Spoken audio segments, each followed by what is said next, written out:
a lemonade. Butters, I give it a 2 out of 10. It's been a long day. I mean, dude. you guys just didn't It's get been a it. long day. All right.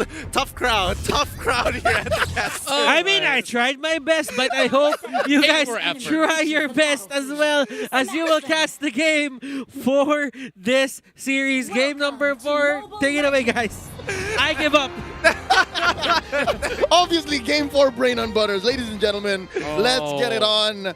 One more game till we say it's the final one for this semifinals round. Burmese Ghouls versus Rrq Hoshi. Let's see how they play this out here. Now, Rrq are going to be looking to control this mid game as much as possible with the rest of the BG. Are you still thinking about it? I'm good. It's A little go bit. time. It's Honestly, go time. a little bit. It's go Go on, time. Butters. Like, we just can't get it off our heads, and for the side of BG, they gotta find a way to get in the heads of Rrq, starting it off by taking down Lemon. A huge pick off here, and that's why, you know, the Boxia can be a very annoying pick because, again, it rotates so fast and you don't exactly have a lot of time to react to it overall. And not to mention, with the added, you know, chain CC coming in from Mlbb, it just helps it speed it up some more. I like that first blood. I mean, it's good for Burmese Ghouls because they're cheesing out. Nice steal by Rrq. This is smart. This is smart. And are they baiting out their second core? Are they baiting out their second core just for the steal? I don't think so. In goes Mlbb. Oh, they missed out. Lemon out, playing them. Hold up. You're going to pay, says Ace. 2 for 1 so far. They do have the purple, I think, but they lost out on the orange. They trade out Mlbb. I call it a wash. I mean, not gonna lie, Mlbb kind of trolled there, especially when Yi Shin was coming up there. But more importantly, maybe actually took the execute. I thought he was gonna take the rejuvenate, and that's why he just popped him straight away at level 1. Ooh, I like the execute choice. This is a lethal Baksha coming in, making sure that everything he starts, he finishes. Yeah, just like what he did on the Grok in the sort of way, you know, gotta play it a little bit more offensively, but I just missed a little bit of a glimpse of that. Yeah, pretend I didn't see that. All right, but for now, the turtle is back up, and this has been a high contestation point for a lot of these teams. How is Burmese Ghouls, especially with a lineup like this, very standard overall, going to deal with Rrq as R7 getting a pretty good lead onto D here, but this is going to be the 1v1 of a lifetime. He has to dodge a lot of these abilities when he transforms into that big broadsword. He's got to be a lot more careful. Nice Cyclone Eye steal here by Kid. And I guess Burmese Ghouls is just of the mind of, you took our orange, let us take most of the things in your jungle that we can take safely right now. Starting up this turtle, nice vision being set in here by Ace. Mountain Shocker. Oh, they know that all 4 or 5 are here. Oh, they will be able to get the turtle, though. Psycho's chasing right in for Kid, but you can definitely see maybe he's dropping really low. The rest of Rrq, they're focusing their attention on towards D. He might fall, and oh my goodness, look at the damage coming out of Albert as they will be securing 2. But in exchange, of course, a little bit of a back and forth, but still looking pretty hot coming from Rrq. Ooh, maybe here with the concussive blast dealing a little bit more damage, and Ace can't finish the job. Maybe his execute is off of cooldown. Interesting how they didn't get anything at that. I mean, again, execute works in a very particular... He was willing to trade. He wanted to go for the double kill, and now Psycho has to sit under the turret to protect himself. He 1,000-pounder out of there. And now, I mean, 2 for 1 trade. Regardless, Rrq very happy with the situation. But now D wants to get the kill. Ah, no! No! Oh, man, this is a full-blown Rumble Royale in this situation. And you can definitely see up top, it's going to be Lemon. It's going to be having the Aegis for himself, and Albert has arrived and torn him apart. All memories all washed up. I mean, if they give it enough time, Burmese Ghouls is going to slowly fall off, especially when in the likes of having Brody and Wan in that position. However, I will say that Burmese Ghouls have a lot of utility in their composition. Oh, yeah. Oh, yeah, for sure. Psycho here. Gonna go ahead and retreat. Close one. That's gonna be a takedown by Ace underneath their own turret. I wonder where the trade-off's gonna happen. Yeah, Rrq Hoshi going for that top lane. Both marksmen getting quite a chunk of damage in. The first to take it down. Open artery in mid. Vin from the back lines. Nice jump in by R7. Maybe steals. The Cyclone Eye bumps right in to Vin.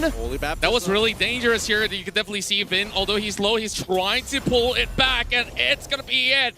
R7 will be able to find that pickup here, and D running for his life. He's trying to turn this one around, but how long can he just survive as R7 goes in for another. It's a 4-1 on R7 side. I'm so very confused here. Why did, I mean, maybe he decides to turn around with the Cyclone Eye, but again, what was the Burmese Ghouls trying to do? Were they trying to buy a lot of time so that you could get the push and break the shield off down bot lane, or were they trying to go for the invade and steal away a couple of camps? Not entirely sure, but they didn't get that return of investment that I was looking for. Yeah, if anything, that was a masterful outplay, a team fight orchestrated over the span of what, 20-30 seconds by Rrq Hoshi. They won overall. They won. That was their call.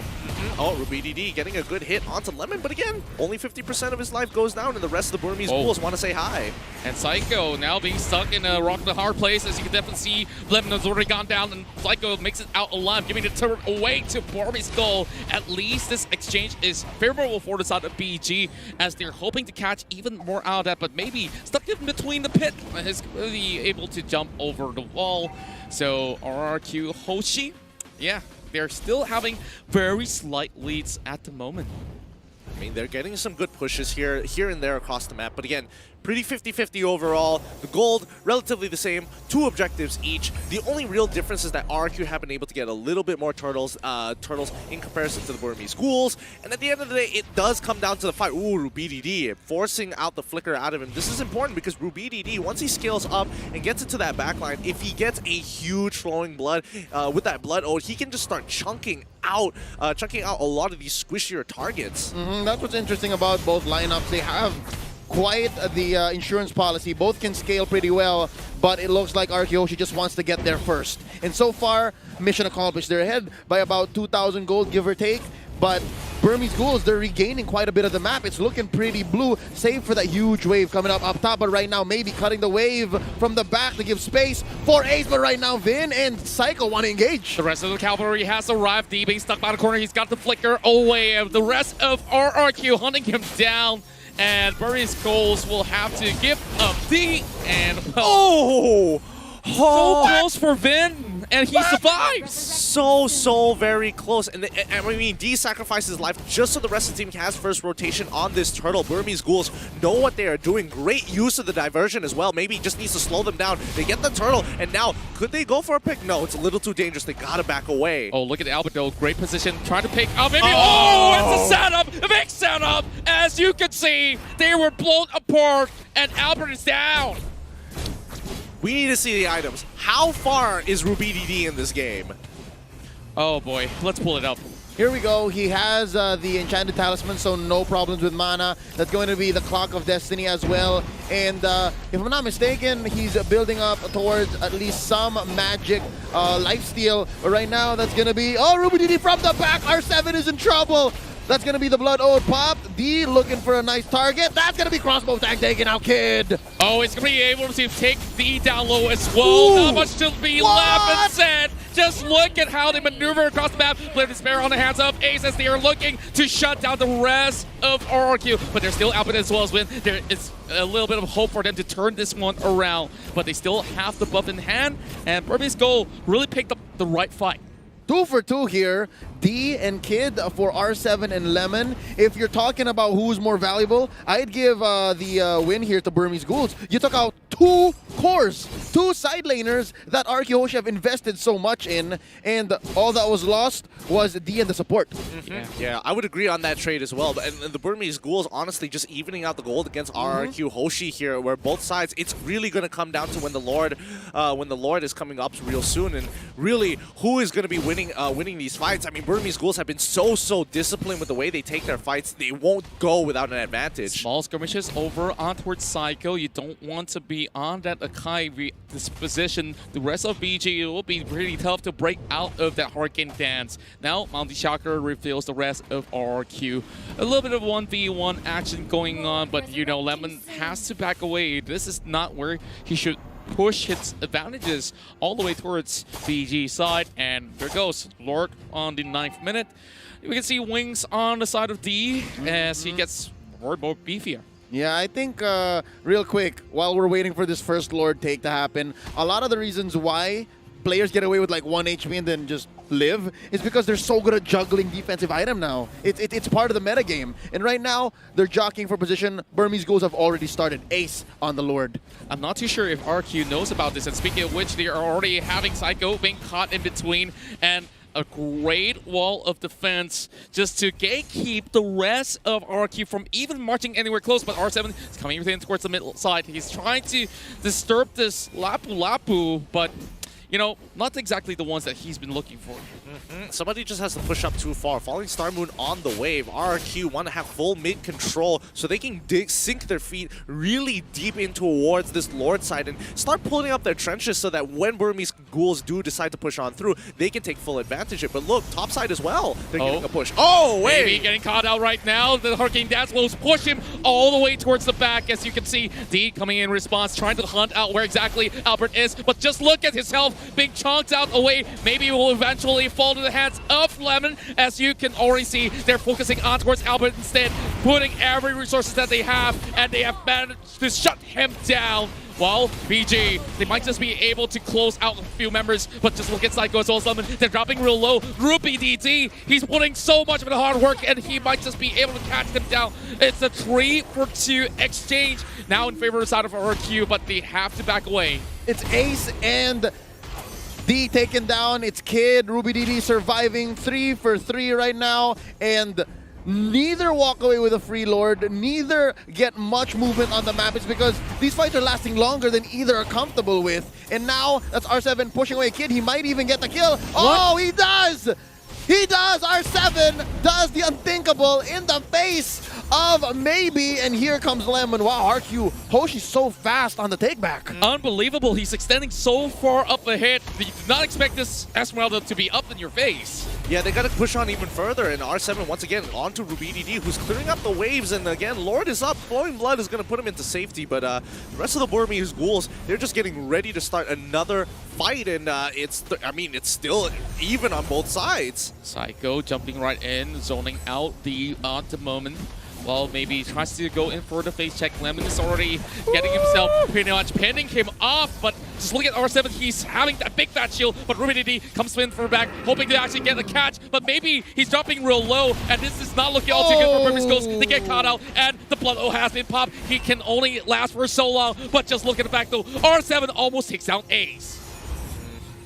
Tough all across the board. They managed to get the pick with nothing in return, and Burmese Ghouls finally they're slowly losing the lead here, but in terms of gold, not that big of a deal, but they lose a lot of position, especially with that Lord, and the question is, how far ahead is RRQ going to get with this upcoming Lord push? It's enhanced, by the way. Now R7 caught out here by 4. There's a lot of damage coming out to him. Maybe gets the job done, but at what cost? There is a huge wave coming in from bottom, being taken care of by Lemon. Lord marching up top with enhanced minions, mind you.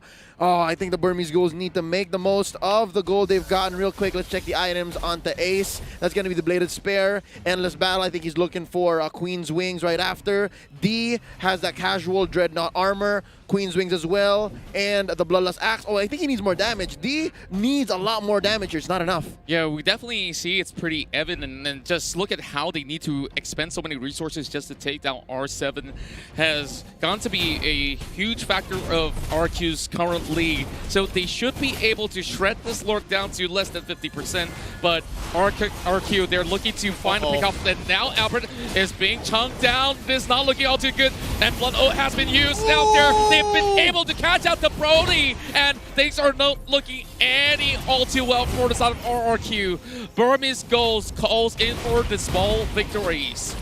Oh boy, and just looking at the situation, it's unfortunate. Somebody needs to really take care of Albert to peel a lot of these, backline divers away, especially Rrq, who has no problem absorbing the damage because he's just going to heal it back up. So again, they need to start thinking about getting some heal reduction, and more important to R7, he needs to be able to get a good chunk and be a part of the fight. Yep, and here we go, 3v1. R7 is just being chased by a crowd. Can Psycho save him? He's going to jump in. Oh, that's going to be Vin joining the fight. Ladies and gentlemen, this is M2 Action game number 4. Here we go. Oh, there's 3 fights happening at the same time. Yeah, they are dispersing all across the map. Beautiful Morgan dance, and they might just be able to catch out maybe as he just slides off.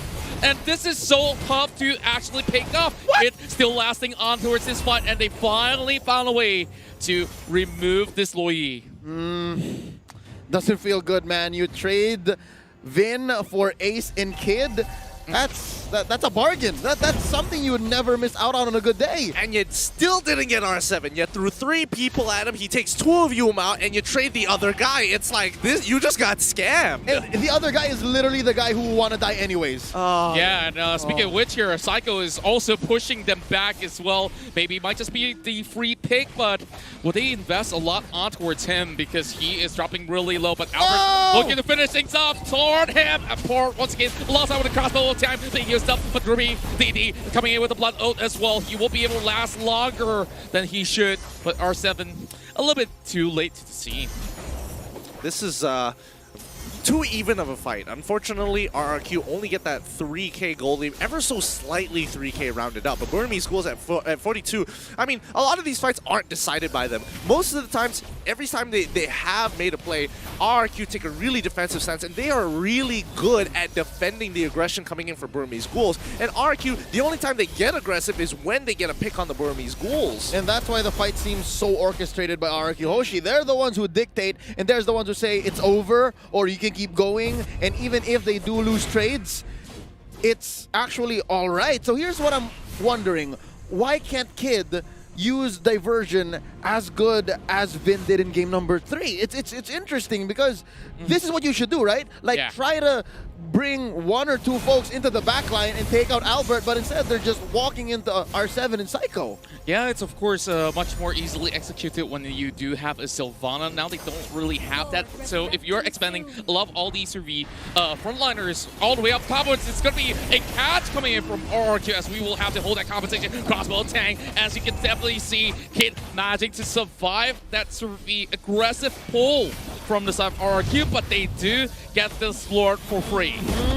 Wait, look on top side here. As you can see, D is getting a really good tier 2 push here, and he should be able to take it with no problem. Oh yeah, but Gideon, are you not taking this as signs of despair, right? Like, there's nothing else they can do on the map. They can't contest Lord. They can't fight Rrq Hoshi front on anymore. So they're just like, okay, we'll take what we can elsewhere and just keep running away. I'm sensing that Burmese Ghouls have chosen to turn the other cheek. They're on the back foot right now. How long will it take before they're back on track to setting the pace? Here we go. Check this out. Wind of Nature onto Ace, as well as an endless battle last time we checked. He's looking better now. D just picked up the ancient... that's the ancient Cuirass, I believe? Yeah, the anti-Cuirass. Anti-Cuirass, there you go. They're both old. They're both old. So, that being said, he's going to be all right against Lemon. He's going to be all right against Albert. But if R7 gets a beat on this Lapu-Lapu, it's going to be tough. Honestly, this Lord push is going to be a make it or break it for the Burmese Ghouls. It's either to defend it and then scale back up, or it's just going to be over. Last call for a dive coming in with Psycho already hopping out, trying to look for the perfect Hurricane dance. And speaking of which, you can definitely see D trying to go all the way towards the back line. They are all torn apart. And Burmese Ghouls, they have lost 3 members. And with this might just be the reverse sweep commencing from this point onwards, because Rrq Hoshi is bringing it in towards a game 5. Oh boy, yeah, I mean, they've learned from their mistakes